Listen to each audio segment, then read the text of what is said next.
When Russian forces launched a full-scale military offensive against Ukraine in February of 2022, the majority of the civilized world took a unified position against Russia and in support of Ukraine.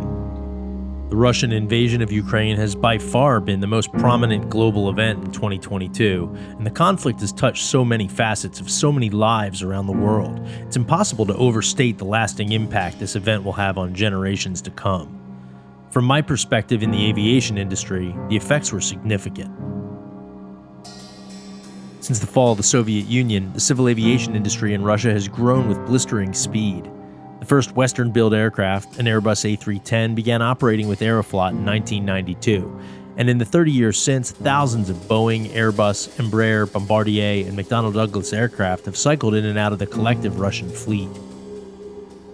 As the largest country on the planet, Russia's market is ripe with demand for both passenger and cargo flights, connecting cities across huge expanses of rugged terrain, and in today's global economy, an equally high demand for international lift connecting people and products with the rest of the world.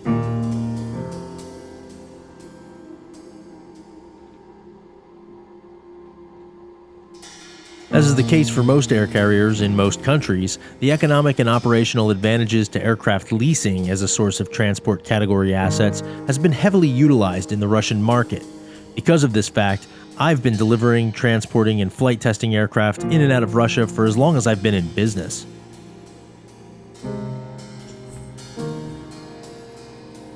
Over the years, I've spent a lot of time in Russia, and I've been to more Russian cities than even most Russians that I know. I've been to Moscow, St. Petersburg, Krasnodar, Arkhangelisk, Irkutsk, Magadan, Yakutsk, Anadyr, Vladivostok, Petropavlovsk, and Sakhalin. I've delivered planes to and from Aeroflot, Azur, Smartavia, Yakutia, S7, UT Air, Oran Air, Rossiya, and Nordwind.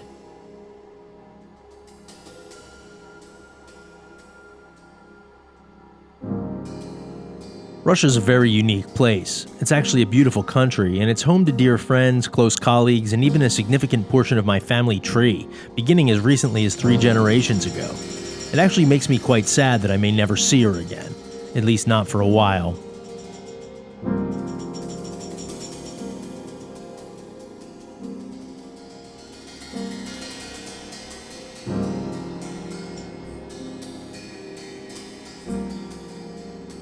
I do believe that cutting Russia off from the greater aviation industry was the right thing to do, and I stand firmly with Ukraine. I also feel for the majority of Russian citizens who will suffer because of the actions of their government.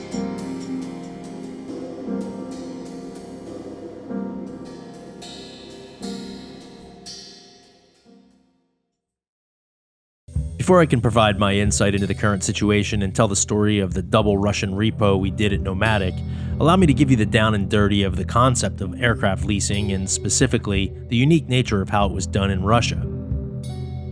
Globally, aircraft leasing is more common in the airline world than aircraft ownership, at least nowadays. With leasing, the aircraft are owned by other companies, the lessors, who generally acquire them from the manufacturers at volume discounted pricing, leveraging their own equity with bank debt to purchase billions of dollars worth of aircraft. The lessors then market the aircraft to the airlines, which essentially rent them for a period of 5 to 10 years. This type of contract is called an operating lease, or sometimes a dry lease. The airline, who is the lessee, takes delivery of the aircraft and is responsible for registering it in their country of certification. They configure the interior to their standard and paint the aircraft in their colors. The lessee is responsible for maintaining the aircraft during the lease, but there are definitely contractual guidelines set out by the lessor that must be followed. The monthly rental, which is typically anywhere between $100,000 and $250,000 per month for a narrow body and $300,000 to $550,000 per month for a wide body, generally includes a minimum base number of flight hours per month with operations in excess of that for an hourly rate. The lessors look at aircraft acquisition much differently than the airlines. Because the asset is a long-term investment, the economics of leasing the aircraft need to consider what happens after the aircraft is returned following its lease term. For first-run leases, the lessor normally plans to perform maintenance and then remarket and release the aircraft to a second lease for another, usually shorter term. The lessor may then sell the asset while it's out on its second lease with the lease attached. This is called a stub lease, or maybe they'll plan to keep the asset to term and then sell it after it's returned. If the asset isn't economically viable at the end of the term, a part-out may be considered. Either way, it's critical to the leasing companies that an aircraft is maintained to a high standard and remains airworthy throughout the course of the lease. Because Russia has always been a high-risk location with regard to airworthiness and maintenance standards, and with regard to default and repo provisions, pretty much all aircraft leased in Russia are, or at least were, registered in Bermuda. This is possible through a bilateral agreement called 83 bis. Simply put, 83 bis is an agreement that allows the airline's local regulator to delegate the task of continuing airworthiness, aka aircraft maintenance, to a regulator in a different country. Until recently, in Russia, the local authority, which is called FATA, regulated the airlines at large, but the maintenance of the aircraft that they operate was conducted in accordance with the higher standard of the Bermuda Civil Aviation Authority. Bermuda operates under regulations called the OTARs, which is a derivative of UK law that covers the British overseas territories. That arrangement worked great for a long time and enabled Russian airlines to thrive. Over the last 20 years, nearly all Russian citizens had access to safe and reliable airline service that connected them with the rest of the world. The Russian leasing market was so good, in fact, nearly all of the largest aircraft lessors on Earth had a significant number of aircraft leased in the country worth billions of dollars. The immediate effect of the sanctions crippled Russia's airline industry. Early on, a few airlines that held out hope of quick resolution and the objective of maintaining a good credit standing cooperated and returned some of their aircraft to neutral locations like the UAE and Turkey. A couple of lessors had a very small amount of success grounding aircraft while turning around in cities in the Caribbean, Mexico, and Southeast Asia. Overall, very few aircraft were ultimately recovered.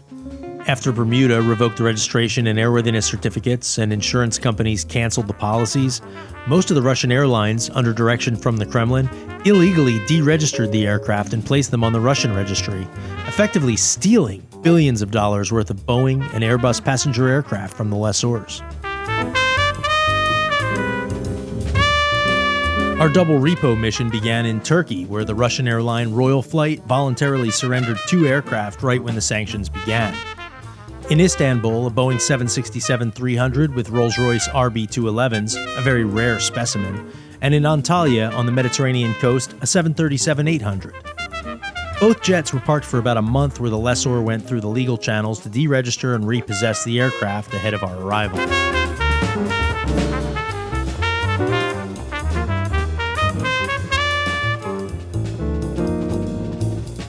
Bob and I would split up for the mission. I would grab the 737 out of Antalya with Aiden, and Bob would take the 767 out of Istanbul with Dan. My journey started on the 29th of March when I hopped a flight to Munich, Germany out of Philly. There I connected on Sun Express to Antalya. Aiden met me in Munich after originating in Phoenix. Bob and Dan would fly nonstop from Chicago to Istanbul on Turkish and were slated to arrive a few hours after us. We got in the day before our planned departure in order to get some rest and a nice meal. Here we are, Antalya. I wonder, has your dad landed yet? You know? I don't know. He must be close. It's gotta be, right? Good Correct.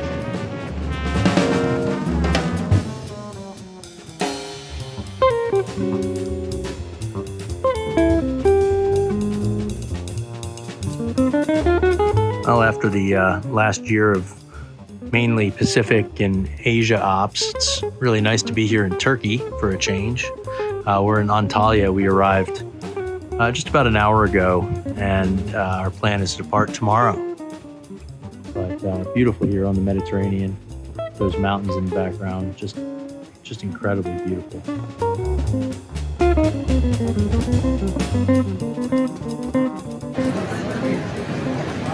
Walking down the lively streets of Istanbul tonight.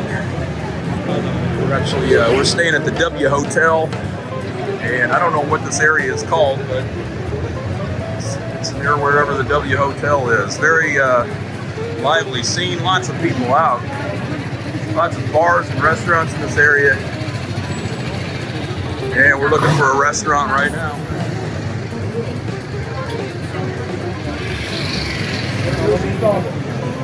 Had a nice meal with Dan. lively place, and then along comes a dog, and he just jumps up here, sits right down next to me, and passes out. One too many bucks. This is just the breads. This is awesome. While not quite as exciting, Aiden and I also enjoyed our downtime. Bob and I spent quite a bit of the night coordinating with each other on the phone and with our dispatch team, and although the plan was a noon departure the following day, the sun set, as usual, before we ended up heading out to our respective aircraft for departure.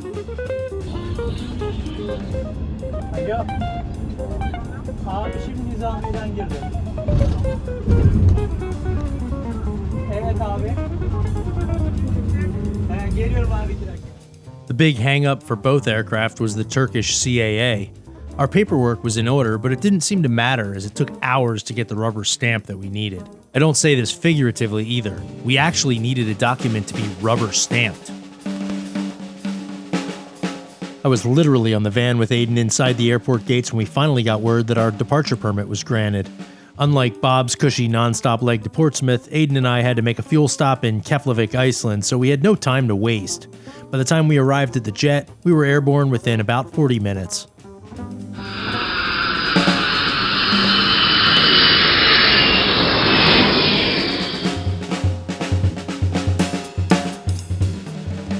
Our route of flight between Antalya and Keflavik was anything but direct.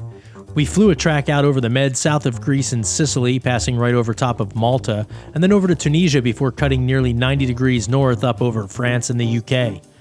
This was due to overflight permission avoidance. A more direct flight path would have taken us over 10 countries. Each would have then required overflight permissions and a process which would have delayed our departure for days. We burned more fuel with this route, but the time and money saved was well worth it. I'm out here in Istanbul and picking up a Boeing 767 tonight. This one came out of Russia. We were able to get a couple airplanes out of Russia. I'm going to get this one back, repatriated back to the US. Currently doing a pre-flight on it, making sure everything's intact, ready to go. We've got about a 12 to 13 hour flight ahead of us. Once airborne, we were no longer in comms with Bob and Dan, so we assumed they would have taken off out of Istanbul right around the same time as us. We assumed wrong. It took them nearly another 3 hours to get airborne. So we've been trying to get this airplane out all day. Coming out of here, we have to get permission from the local government. There's a lot of paperwork involved. Aiden and I flew through the night across Europe, stuffing our faces with pizza and coffee. We kept trying to raise Bob and Dan on air-to-air, thinking we'd eventually be within VHF range of each other, but that never happened. It's going to be a long night, long day. And then I showed up, and the catering order was all messed up. They gave us 2 small little sandwiches after we ordered several sandwiches and coffee. 2 small little sandwiches show up for a 13-hour flight. We haven't eaten in several hours, so we're kind of at a dilemma now. Do we wait another hour for more food, or do we get the heck out of here?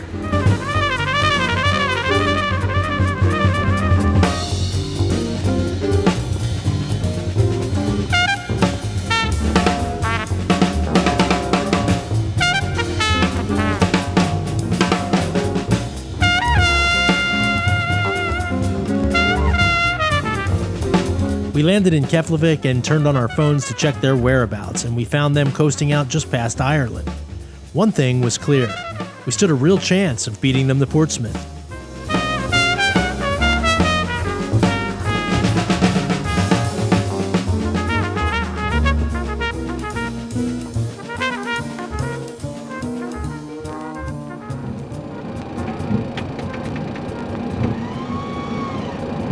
Our 2 most common tech stops for narrow-body aircraft moving between North America and Europe are Keflavik, Iceland, and Shannon, Ireland.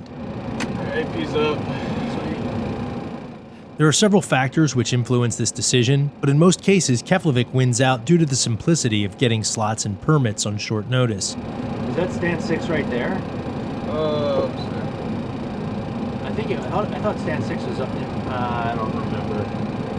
Stand 6, I think it's over by South there. Yeah, that's what I thought. I've been coming through South Air for years, and they always do a great job turning us around really quickly.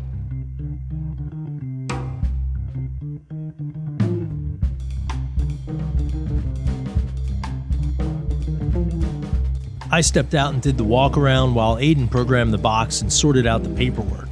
We were in and out of Keflavik in about 40 minutes.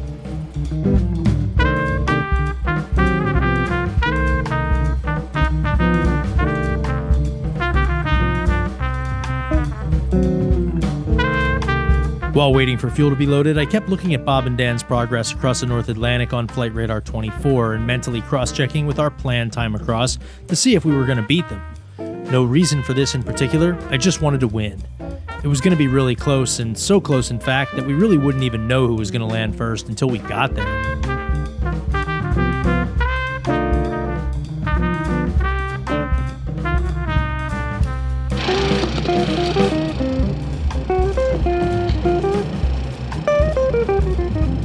I got it. All right, your controls, man. All right, ready?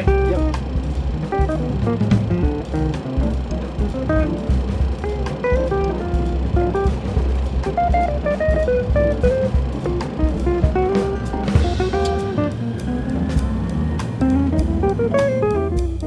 It takes about 5 hours to get from Iceland to Portsmouth, New Hampshire, and during the day, overflying Greenland can be really scenic. At night, however, the 5-hour stretch was long and boring. I rarely even make Cockpit Casual episodes with trips flown mainly at night, but I made an exception on this trip because it was of interest. The downside to that, though, is just not any usable footage of the Atlantic crossing.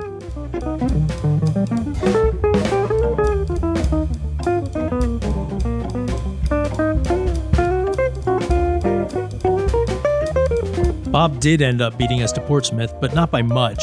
They pulled into the blocks less than 5 minutes before us. And there's the company 7-6. There's Bob doing TikToks. Just landed in Portsmouth, New Hampshire. Pease Air Force Base. There's Nomadic 149 right behind us. We took off in 2 different places in Turkey, but we ended up landing almost at the same time in Portsmouth. I'm going to get gas here. They're going to head to Goodyear, Arizona, and I'm going to head to Roswell, New Mexico with the 767. Once we shut down, I was eager to open the door and head over to the 767 to talk to Bob and eat some pizza. Apparently too eager, actually. What's that? Shut it down, the plane too quick. Oh, okay. I'm sorry about that. Yeah, no problem.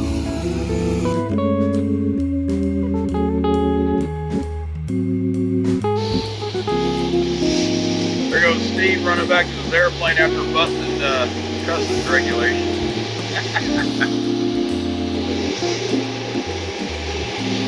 Are they going to Goodyear? Yeah, they're going to Goodyear. And we're going to Roswell. We are.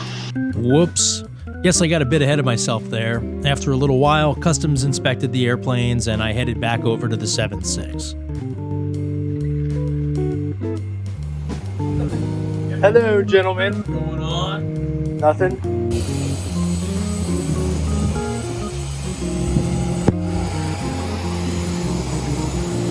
Look at this thing with RB211s. All right, man. Let's get the fuck out of here, eh? Yeah, let's get home. It's really a shitty day here in Oh, Portsmouth. God. I'm ready for the fucking sunshine and everything. I'm ready to get on a flight to come back to hell. The turn in Portsmouth took a while. There were some customs issues to iron out, and said and done, we were on the ground nearly 3 hours before heading out. Bob and Dan went first because they had to make a flight out of Roswell. Aiden and I left about 20 minutes later bound for Goodyear, Arizona, a western suburb of Phoenix where the airplane would go into storage. While the lessors that were able to recover their assets from Russia were certainly pleased to be in the exception, they definitely still had challenges to deal with as a result of the exodus of Russia from the leasing market. This client suddenly found themselves with 2 perfectly good aircraft with no customer making lease payments on them. While I'd imagine that a 737-800 will be easy to redeploy, a 767-300ER with RB211s is more than likely a part-out candidate, which is why I assume it was going to Roswell.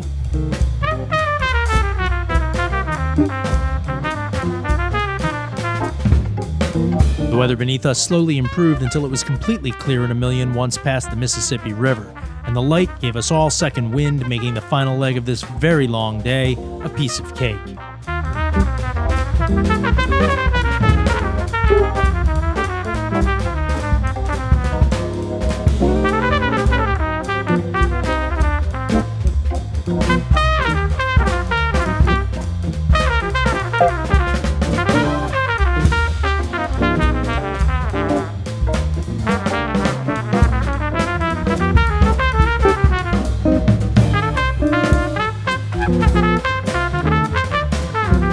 Coming in over Winslow, Arizona, we got a real clear view of Meteor Crater. It was around that time I figure Bob and Dan were touching down with Nomadic 150 in Roswell.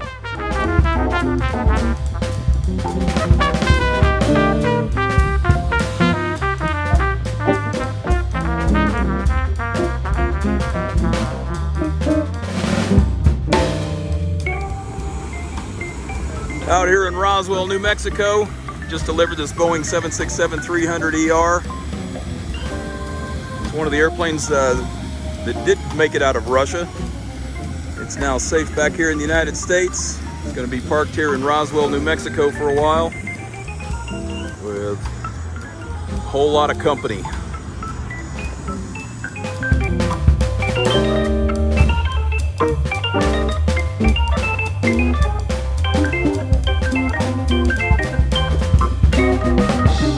So I'm sure you're wondering why I didn't opt to fly the 767, or more precisely, why Bob didn't opt to fly the 737 with Aiden, his son, which finished in Phoenix, the city he lives in. Simple, travel options. Roswell's a royal pain in the neck to get out of. There are only a couple of flights a day out of there, one goes to Dallas and the other to Phoenix. For Bob, Roswell was just a short 90-minute flight from home, but for me, it meant connecting, likely misconnecting, in the wrong direction to get back to Philly. From Goodyear, it's just an Uber ride to Sky Harbor, where I have 5 options a day nonstop back to Philadelphia. Simple as that.